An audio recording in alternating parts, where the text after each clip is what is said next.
ہم یہ دیکھتے ہیں کہ ہمارے معاشرے میں اللہ کے دین کی طرف لوگوں کو بلانے کے لیے، اللہ کے ساتھ رجوع کے لیے، قرآن مجید کی طرف، قرآن کی تعلیمات، رسول اللہ صلی اللہ علیہ وسلم سے محبت، اس سب کے لیے مختلف دینی طبقات، مختلف علماء، مختلف تحریکیں شب و روز محنت کر رہی ہیں، کام کر رہی ہیں۔ انہی میں ایک بہت نمایاں نام تبلیغی جماعت کا ہے، آپ اس سے واقف ہیں۔ میں جاننا چاہتا ہوں کہ تبلیغی جماعت کے اس پورے منہج کو، جس طریقے سے وہ کام کر رہے ہیں، جو اس کے اثرات اور ثمرات اور نتائج ہیں، اور یہ تحریک کے جو خد و خال ہیں، اس کو آپ کس نظر سے دیکھتے ہیں؟ بڑی محبت کی نظر سے، بہت عزت کی نظر سے، بڑے مخلص لوگ تھے جنہوں نے اس کی ابتدا کی۔ مولانا الیاس کی زندگی کے حالات اگر آپ پڑھیں تو معلوم ہوتا ہے کہ دین کا، ملت کا، مسلمانوں کا بحیثیت مجموعی، ان کے خاص طور پر نیچے کے طبقات کا ایسا درد ہے ان کے دل میں کہ آپ اندازہ نہیں کر سکتے اس کا۔ میں نے ایک واقعہ پڑھا، مولانا سید سلیمان ندوی نے بیان کیا ہے، معمولی شخصیت نہیں ہے وہ۔ علامہ اقبال نے سید صاحب کے بارے میں یہ کہا تھا کہ وہ خانوادہ علماء کے آخری چشم و چراغ ہیں، شبلی کے شاگرد، سیرت النبی کے مصنف۔ وہ بیان کرتے ہیں کہ میں ایک اسٹیشن پر بیٹھا ہوا تھا اور خیال ہوتا تھا کبھی کہ مولانا الیاس سے ملاقات ہو، تو اچانک میں نے دیکھا کہ وہ بھی اسی اسٹیشن پر تشریف لائے ہیں۔ انہوں نے مجھے بھی پہچان لیا، اور اس کے بعد یہ موقع دیکھ کر کہ دعوت پہنچائی جا سکتی ہے، اپنا درد دل بیان کرنا شروع کیا۔ تو اگرچہ الفاظ کو میں دیکھوں یا ان کے طرز بیان کو دیکھوں تو اس میں جو خوبیاں ہم تلاش کرتے ہیں، ربط و نظام دیکھتے ہیں یا کوئی فصاحت بلاغت دیکھتے ہیں، وہ کچھ تو نہیں تھا،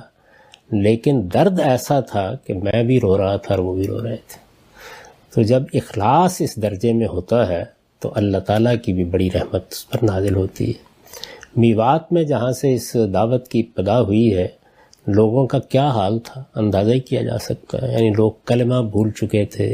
ان کو صرف یہ معلوم تھا کہ ان کے آباء میں کوئی مسلمان ہوا تھا، یعنی اسلام کیا ہوتا ہے، نماز کیا ہوتی ہے، مسجد کیا ہوتی ہے۔ یہ خیال نہ کیجیے کہ یہ کوئی مبالغہ ہے۔ میں نے خود پنجاب کے دیہات میں بعض جگہوں پہ دیکھا کہ کہیں گئے تو مسجد میں جانوروں کی بھیڑیں، کوئی صاف کرنے والا نہیں ہے، پورے گاؤں میں کوئی ایک شخص نہیں کہ جس نے کبھی مسجد کھول کر دیکھی ہو۔ تو اس طرح کی صورتحال بعض جگہوں پر یہاں بھی نظر آتی ہے، وہاں پورے علاقے میں تھی۔ تو انہوں نے ان لوگوں کے سامنے یہ بات پیش کرنا شروع کی، اور اس میں تکلیفیں سہی، لوگوں کا برا رد عمل دیکھا، اور اس کے بعد بہت سوچ سمجھ کے یہ خیال کیا کہ کوئی 5-7 باتیں جن کو وہ 6 نکات کہتے ہیں، یہ لوگوں کو پہنچانی چاہیے۔ آپ ان 6 نکات کو دیکھیے، ان میں کوئی چیز ایسی نہیں جس پر آپ انگلی رکھ سکیں یا اعتراض کر سکیں۔ یعنی وہ بنیادی چیزیں ہیں کہ جس کا کچھ شعور اگر مسلمانوں میں پیدا ہو جائے، وہ کوئی علمی تحریک لے کے نہیں اٹھے تھے۔ یعنی جو ہمارے ہاں کی دین کی علمی روایت ہے، اس میں کوئی کنٹریبیوٹ کرنے کے لیے نہیں اٹھے تھے، عام لوگوں کو دین کی طرف رغبت دلانے کے لیے اٹھے تھے، اور یہ ان کے پیش نظر مقصد تھا، جس کو انہوں نے ایک موبائل خانقاہ کی صورت دے دی۔ یعنی اس سے دونوں مقاصد حاصل ہوئے، لوگوں کے اندر یہ رغبت پیدا کی جائے کہ وہ کچھ اپنے گھر سے نکلیں، وہ اپنے اندر لوگوں تک دین پہنچانے کا جذبہ پیدا کریں، وہ دیہات میں جائیں، وہ چھوٹے لوگوں سے بات کریں، کوئی علمی مسائل نہ چھیڑیں، کوئی حاضر ناظر کی بحثیں نہ کریں، کوئی نور بشر کے قصے نہ سنائیں، لوگوں کے سامنے کوئی یہ ضمیر اور اس کا مرجع، اس کی گفتگویں نہ کریں، جو عام طور پر روایتوں کے باہمی تعلق اور قرآن کی آیات کے ناسخ و منسوخ کے قصے نہ چھیڑیں۔ ان علمی بحثوں سے قطع نظر کر کے دین کی موٹی موٹی باتیں وہ لوگوں کو بتائیں۔ تو اگر آپ اس لحاظ سے دیکھیں تو یہ ایک بڑی خدمت کا کام ہے۔ یعنی وہ غریب لوگ، کسان لوگ، دیہات میں رہنے والے لوگ جو دین سے ناآشنا ہو چکے تھے، ان تک بات پہنچانے کا ارادہ کیا گیا۔ اور اس کے بعد ہم نے یہ دیکھا کہ ایک لمبے عرصے تک بے شمار لوگوں کو اس سے فائدہ ہوا۔ یعنی اس کے نتیجے میں بہت سے لوگ تھے کہ جن کو کلمہ پڑھنا آیا، جن کو نماز پڑھنا آئی، جن کا مسجد سے تعلق پیدا ہوا۔ یہ بے پناہ خوبیاں ہیں، اور اس وقت بھی اگر آپ دیکھیں تو بڑے خلوص کے ساتھ وہ یہ کام کرتے رہتے ہیں۔ اس سے قطع نظر کہ کسی خاص زاویہ نظر یا کسی خاص مذہبی پس منظر میں لوگ ان سے زیادہ متعلق ہوتے ہیں، وہ تو ہمارے ہاں کا مزاج ہے کہ جو آدمی بھی کسی خاص پس منظر سے اٹھے گا، ظاہر ہے کہ اگر وہ دیوبندی نقطہ نظر کے لوگ ہیں یا بریلوی نقطہ نظر کے لوگ ہیں کوئی، تو لوگ اس لحاظ سے ضرور دیکھتے ہیں، لیکن اگر آپ ان کی مجموعی دعوت کو دیکھیں تو وہ ان تمام چیزوں سے بالاتر تھی۔ مقصد یہ تھا کہ لوگوں کو گھروں سے نکالا جائے، مسجد میں لایا جائے، ان کو کچھ اپنے دین کی طرف رغبت دلائی جائے، اور اس میں جس چیز کو بنیاد بنایا گیا وہ بڑی سچی بنیاد تھی، یعنی اللہ کی معرفت اور ایمان۔ ایمان وہ حقیقت ہے کہ جس کی آپ یاری کے بغیر آپ باقی کسی چیز کی توقع ہی نہیں کر سکتے۔ کشت دل میں ایمان کی آبیاری کی دعوت کا ایسا عمدہ ظہور ہوا، اور پھر ہمارے ہاں چونکہ صوفیہ نے خانقاہیں قائم کی تھی، خانقاہ اپنی ذات میں ایک بڑا اعلیٰ ادارہ تھا۔ تصوف تو میں عرض کر چکا کہ ایک بالکل متوازی دین ہے، لیکن جہاں تک خانقاہوں کا تعلق ہے بطور ادارہ وہ ہر معاشرے کی ضرورت ہوتی ہے۔ جس طرح طالب علموں کے لیے مدرسے، کالج، یونیورسٹیاں ہونی چاہیے، اسی طرح بڑوں کے لیے خانقاہیں ہونی چاہیے۔ خانقاہ کیا ہے؟ یہ اصل میں ریفریش کرنے کی جگہ تھی، تو انہوں نے موجودہ زمانے کے تقاضوں کو پیش نظر رکھ کے اس کو ایک موبائل خانقاہ کی صورت دے دی۔ وہ آدمی لوگوں کو کچھ بات بھی بتاتا ہے، نکل کھڑا ہوتا ہے، اور خود سیکھنے کا عمل بھی کرتا ہے۔ انسان کے ساتھ یہ معاملہ ہے کہ اس کو آپ اس کے ماحول سے نکال لیں تو بعض اوقات وہ تبدیلیاں جو برسوں میں نہیں آتی وہ چند دنوں میں آ جاتی ہیں، اور اس کے تجربات ہوئے۔ یعنی بحثیت مجموعی یہ چیزیں تھیں جو خیر ہی خیر تھیں، خیر سے شروع ہوئیں، خیر ہی کا ان پر غلبہ رہا، آج بھی خیر ہی کا غلبہ ہے الحمدللہ۔ تو اس پہلو سے تو میں بڑا قدردان ہوں۔ باقی یہ ہے کہ کوئی بھی انسانی کام ایسا نہیں ہوتا کہ جس کو آپ پرفیکٹ کہہ سکیں، اس میں کچھ چیزوں کی نشاندہی بھی کی جا سکتی ہے اور کچھ تجاویز بھی پیش کی جا سکتی ہیں۔ یہ صرف کسی پیغمبری کی دعوت ہو سکتی ہے کہ جس پر آپ کوئی انگلی نہ رکھ سکیں۔ باقی انسان ہے، انسان کام کرتا ہے تو انسان کے جذبات، احساسات، اس کا مذہبی پس منظر اور بے شمار چیزیں جو اس کے ماحول اور تمدن میں ہوتی ہیں اس پر اثر انداز ہونا شروع ہو جاتی ہیں۔ اس لحاظ سے میں نے بارہا یہ کہا ہے اور پھر وہی بات دہرا رہا ہوں کہ 3 چیزیں ہیں جو بہت ادب، بہت احترام کے ساتھ ان کی قدر افزائی کرتے ہوئے میں نے ان کی خدمت میں پیش کرنا چاہیے۔ پہلی چیز یہ ہے کہ انہوں نے اپنی دعوت کی بنیاد، یعنی وہ 6 نکات زیر بحث نہیں ہیں، اپنی دعوت کی بنیاد اس چیز کو بنایا کہ مسجدوں میں کھڑے ہو کر کوئی کتاب پڑھ کے سنائی جائے گی۔ فضائل اعمال ہے یا تبلیغی نصاب ہے یا اس طرح کی کتابیں ہیں۔ ان کتابوں کو اگر آپ دیکھیں تو ان کی تمام بنا روایتوں اور قصوں پر رکھی گئی ہے۔ یہ بڑی ہی ناقص اور کمزور بنیاد ہے۔ اللہ تعالیٰ نے ہمیں اس کا پابند کیا تھا کہ ہم دعوت کی بنیاد صرف اللہ کی کتاب قرآن پر رکھیں گے۔ خود قرآن مجید نے یہ بتایا کہ ذکر بالقرآن من یخاف وعید، یعنی پیغمبر سے بھی یہ تقاضا کیا گیا کہ وہ لوگوں کو اللہ کی کتاب پڑھ کے سنائیں۔ تو میں نے بہت ادب کے ساتھ، احترام کے ساتھ، ان کے خلوص کا لحاظ کرتے ہوئے بارہا ان کی خدمت میں عرض کرنے کی کوشش کی ہے کہ اے کاش آپ کے ہاتھوں میں اس فضائل اعمال اور تبلیغی نصاب کے بجائے، جن میں موضوع تک روایتیں، ضعیف روایتیں، قصے اور کہانیاں ہیں، اس سے دین کا پورا توازن مجروح ہوتا ہے، تو اس کے بجائے کاش آپ کے ہاتھ میں اللہ کی کتاب ہوتی اور آپ مسجد میں لوگوں کو بلا کر یہ کہتے کہ آئیے آج ہم آپ کو سورہ رات سناتے ہیں، سورہ کاف سناتے ہیں، آج ہم آپ کو سورہ اسراء سناتے ہیں، اور سادہ ترجمہ لوگوں کو پڑھ کے سناتے ہیں۔ اس کے نتیجے میں لوگ دین کو اس کی اس شان کے ساتھ دیکھتے جس شان کے ساتھ وہ اللہ کی کتاب میں بیان ہوا ہے۔ تو پہلی بات جو میں نے کہی، اور ظاہر ہے کہ آدمی اس کی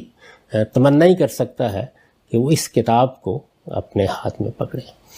دوسری چیز جو اس معاملے میں عرض کی، اور وہی ان کی عزت، احترام، ان کے کام کی قدر کا لحاظ رکھتے ہوئے، وہ یہ کہ لوگوں کے اندر یہ خیال پیدا کر دینا کہ ان پر ایران توران کی ذمہ داری عائد ہو گئی ہے، ان کو ان کے قریبی ماحول میں متوجہ کرنا چاہیے۔ یعنی ایک عام آدمی کی حیثیت سے امریکہ، برطانیہ کی کوئی ذمہ داری مجھ پر نہیں ڈالی گئی۔ عام آدمی کی حیثیت سے، عام آدمی کی حیثیت سے میرا دائرہ میرا ماحول ہے، میرے بچے، میرے اعزاء، میرے اقربا، میرے دوست، میں جہاں کام کرتا ہوں، جہاں کاروبار کرتا ہوں، تو اس دائرے پہ کنسنٹریٹ کرنا چاہیے۔ اس میں بعض اوقات لوگ بہت غیر متوازن طریقے سے اپنے کاروبار، اپنی ذمہ داریوں، اپنی ملازمتوں کے تقاضوں کو چھوڑ کر، بعض اوقات یہاں تک کہ اپنی بیوی کو بیمار چھوڑ کر بھی نکل کھڑے ہوتے ہیں، تو اس سے جو دین نے توازن قائم کیا ہے فرائض، واجبات، ذمہ داریوں اور نوافل اور مستحبات کا، وہ مجروح ہوتا ہے۔ تو یہ چیز ہے جس کو لازماً لوگوں کے اندر پیدا کرنا چاہیے کہ وہ اپنے ماحول میں یہ خدمت انجام دیں، اس لیے کہ قرآن نے یہی کہا ہے کہ عام انسان کو تواصوا بالصبر تحقق و تواصوا بالصبر، اپنے گرد و پیش کے ماحول میں ایک دوسرے کو نصیحت کرنی ہے، حق کی اور حق پر ثابت قدمی کی۔ تو دائرہ دعوت کو ایران توران تک نہیں پھیلنا چاہیے، بلکہ اس کا سارا عمل اپنے ماحول پہ ارتکاز کر کے ہونا چاہیے۔ اور تیسری بات جو عرض کی وہ یہ کہ یہ تو بالکل ٹھیک ہے کہ جو آپ 5-4 باتیں آپ نے منتخب کی ہیں، وہ ان میں کوئی ترمیم بھی ہو سکتی ہے، وہ کوئی پیغمبر کی بات نہیں ہے، وہ تو چلیے آپ نے اختیار کر لیا، لیکن جس وقت ایک آدمی آ جاتا ہے آپ کے پاس تو پھر اس کی جامعیت سے دینی تربیت کا اہتمام ہونا چاہیے۔ یعنی یہ نہیں کہ آپ عالم بنائیں، عالم تو ہر آدمی نہیں بن سکتا، اگرچہ انہوں نے اب مدارس وغیرہ بھی قائم کر لیے ہیں، لیکن وہ کام تو خیر باقی علماء بھی کر رہے ہیں۔ ایک عام آدمی کی حیثیت سے پورے دین سے اس کا تعارف ہو جائے، ایسا نہ ہو کہ وہ اپنی پوری زندگی کا محور وہی 6 نکات بنا لے اور باقی دین کے حقائق، دین کی فضیلتیں، دین کی ذمہ داریاں، دین کی حکمتیں، ان سے اس کا کوئی ربط پیدا نہ ہو۔ تو اس کا ایک جامع نصاب بنانا چاہیے۔ وہ ایسا نہیں ہونا چاہیے قصے کہانیوں والا، جس میں قرآن ہو، جس میں دین کی ایک جامع تعبیر ہو اور اس کے ساتھ احادیث کا ایک اچھا انتخاب ہو جس سے لوگ گزریں، تاکہ ان کو یہ معلوم ہو جائے کہ ان کا پورا دین کیا ہے، اور اس کے ساتھ ان کے اندر یہ وسعت پیدا کی جائے کہ وہ فرقہ بندیوں سے اور تعصبات سے بالا تر ہو کر دین کی پوری روایت سے ایک عام آدمی کی سطح پر آشنا ہو جائیں۔ یہ تربیت کا اہتمام کرنا چاہیے۔ جب لوگ آ گئے ہیں تو اس کے بعد پہلے مرحلے میں تو وہی ٹھیک ہے، لیکن بعد میں یہ ضرور ہو۔ یہ 3 نکات ہیں جو میں نے ہمیشہ پیش کیے ہیں، اب آپ نے پوچھا ہے تو میں نے ان کو دہرا دیا ہے۔ باقی میرے دل میں ان کے کام کی بہت قدر ہے، بہت عزت ہے، ان کے جذبے کے لیے میں ان کو خراج تحسین پیش کرتا ہوں، اور جو اس کے اکابر رہے ہیں ان سب کو میں اپنے اکابر، اپنے بزرگ سمجھتا ہوں۔ یہ جو دوسرا پہلو آپ نے بتایا تھا تجویز اور اصلاح کے طور پہ کہ دائرہ متعین کیا جائے کہ آپ کا جو دعوت آپ نے دینی ہے اس میں آپ کس چیز کے مکلف ہیں یا آپ کی ذمہ داری کیا ہے، لیکن ہم یہ بھی تو دیکھتے ہیں جو حال میوات کا تھا، یہی افریقہ کے جنگلات میں بھی لوگ بیٹھے ہوئے ہیں، موزمبیق، تنزانیہ، جہاں جہاں جماعتیں جاتی ہیں، بلوچستان کے پہاڑوں کے اوپر، تو ہمیں تو پھر مثلا عام لوگ ہی ہیں جو سیکریفائز کریں گے، جماعتوں میں آئیں گے اور وہاں جا کے دین کی دعوت دیں گے، تو اس سے کیا مراد تھا؟ دوسرے نقطے کی میں توضیح چاہ رہا تھا۔ اس کے لیے صحیح طریقہ یہ تھا کہ جس طرح آپ عام لوگوں کو موٹیویٹ کر رہے ہیں کہ وہ اپنے اپنے دائرے میں، اپنے اپنے حلقے میں نکلیں اور نکل کر لوگوں کو دین بتائیں اور خود بھی دین کی تربیت پائیں، ایسے ہی آپ علماء کو اس پر آمادہ کریں کہ وہ مختلف جگہوں پر جائیں، وہ جا کے وہاں اسی طرح کے حلقے قائم کریں، وہاں کے مقامی لوگوں کو اسی طرح سے وہ آمادہ کریں کہ وہ یہ کام کریں۔ تو یہ کام علماء کو کرنا چاہیے، وہ جائیں، چلے جائیں جا کے وہاں کہ اگر کسی جگہ لوگ موجود نہیں ہیں۔ اور دوسرا سب سے اچھا طریقہ کیا ہے کہ آپ کے ہاں ایسے علمی تعلیمی ادارے موجود ہوں جس میں وہاں سے لوگ آ کے دین کے عالم بنیں۔ ہمارے ہاں بہت سے مدارس ہیں، آپ دیکھیں کہ وہاں دنیا بھر سے لوگ آتے ہیں، وہ دین کے عالم بنتے ہیں۔ آپ خود وہ مدرسے نہیں قائم کر سکتے تھے یا ادارے، تو آپ جو دینی ادارے موجود ہیں ان میں ان لوگوں سے رجوع کر سکتے تھے۔ کوئی افریقہ سے آیا ہوا ہے، وہاں کی زبان جانتا ہے، وہاں کے لوگوں سے واقف ہے، تو ہر جگہ پر اصل میں وہاں کے مقامی لوگوں ہی کو موٹیویٹ کرنا چاہیے۔ یہی صحیح طریقہ ہے، اور اگر بھیجنا ہے تو پھر کسی صاحب علم کو بھیجیے۔ ٹھیک ہے۔ عام آدمی کی ذمہ داریوں کی نوعیت بہت مختلف ہوتی ہے۔ علماء بننے کے لیے جو لوگ اپنے آپ کو وقف کر دیتے ہیں وہ اصل میں اختصاص کا فیصلہ کرتے ہیں، اور پھر ان کے لیے تمام ذمہ داریوں کا بندوبست بھی کرنا پڑتا ہے۔ عام آدمی کو تو اپنی بیوی کو دیکھنا ہے، بچوں کو دیکھنا ہے، گھر والوں کو دیکھنا ہے، اس کو آپ غیر متوازن راستے پر ڈال دیں گے تو اس سے دین کے سارے توازن کو مجروح کر دیں گے۔